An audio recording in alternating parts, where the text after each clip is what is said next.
In this lesson, you will learn a series of commands used to deform or change the shape of objects. These include trim, extend, fillet, chamfer, stretch, and lengthen. Let's dive right in. Open the deformation sample file and click the trim command on the Modify panel. Basically, the trim command is divided into two phases.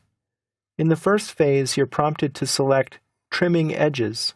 And then in the second phase, you're prompted to select objects that you wish to trim with those edges.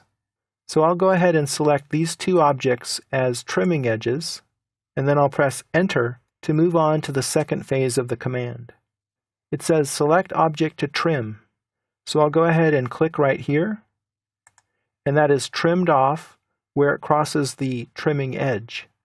And I'll select this object right here. And that part is trimmed off where it crosses this trimming edge.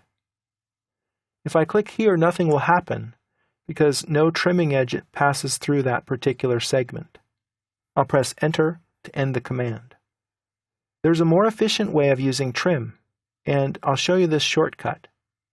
Click Trim, and this time, instead of explicitly selecting trimming edges in this first phase, let's skip over that by using the default option, Select All.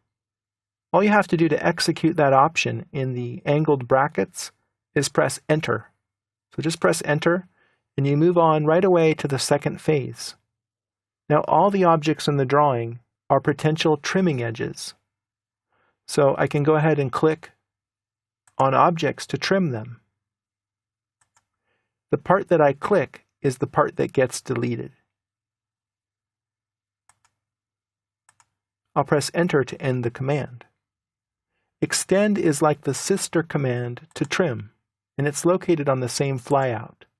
And it likewise is divided into two phases. So instead of individually selecting boundary edges for extend, let's use the shortcut Select All. Press Enter, and now everything in the drawing is a boundary for everything else. So I can go ahead and click on an object to extend it where it touches another one. I'll click here, and it gets extended. I'll click here, and nothing happens because this projected out doesn't hit anything. But if I go ahead and extend this line, I could then extend this one to meet it. You can also extend arcs. I'll click here, and it's extended to the next edge. If I click the arc on the other side, it gets extended all the way around to the first boundary that it encounters. Another interesting feature of both trim and extend is if you hold down the Shift key, the command inverts to be the opposite command. So I'm going to hold down the Shift key, and I'll go ahead and trim objects by clicking on them. You see? I'm actually trimming within the extend command. I'll press Enter to end the command. Now let's go back to trim. I'll press Enter to select all edges, and then I'll trim something right here. I'll hold down Shift and then extend something. So in this way, the two commands are interchangeable. You can trim and extend all from one command. I'll press Enter to end. Next, let's take a look at fillet and chamfer. Fillet first. Click the fillet tool, and the way that this works is it puts an arc between two selected objects, and the size of the arc depends upon the radius value that you set. Click the radius option, and then type in a value. Now I'm not too sure about the scale of this drawing, so I'll set the radius interactively by clicking 2 points. I'll click here and here to set a radius value. Then I'll go ahead and click two objects, and they're joined with an arc that has the radius that I specified. I'll press the spacebar and fillet two other objects together. How about this one and this one? They have to be extended in order to meet in that curve. If you try to fillet parallel lines, this is what happens. They will be joined with an arc. Note that this arc doesn't have the fillet radius, however. Its size is determined by the distance between the parallel lines. The fillet command is also used with a 0 radius to join objects in a corner without making an arc at all. Let's try that. Fillet, radius, 0, enter. Then I'll go ahead and click two objects, like these two, to join them in a perfect corner. Let's try that again. Press enter to repeat the command, and then click two objects to join them in a corner. The part of the object that you click is significant.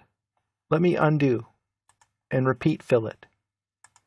If I click these two lines here and here, I get a different result. The rule of thumb is that you click the object on the part that you want to keep. Chamfer works very similarly to fillet, and it's on the same flyout. Instead of putting an arc in between two lines, it puts a beveled line, and the size of this bevel is controlled by two distance values.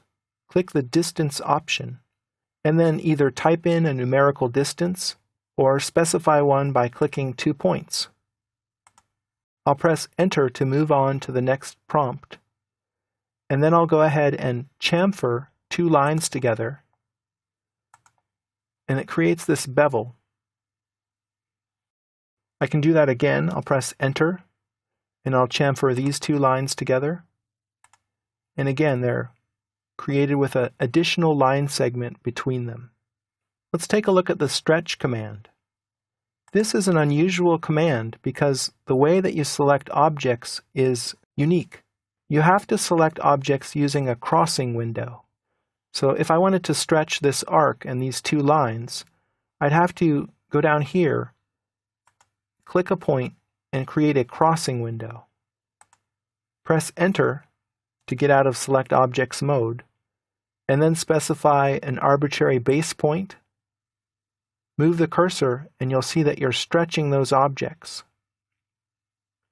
I'm changing the shape of the objects because I've picked them up essentially from their selected endpoints.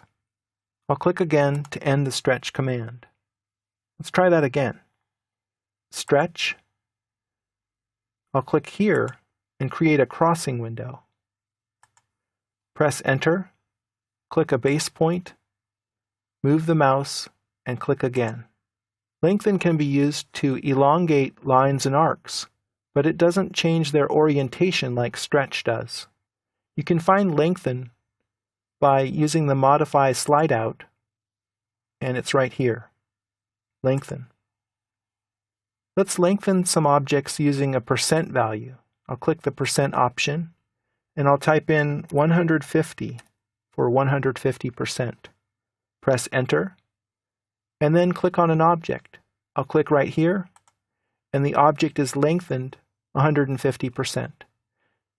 It depends on which side you click. If I click over here, the object will be lengthened that way.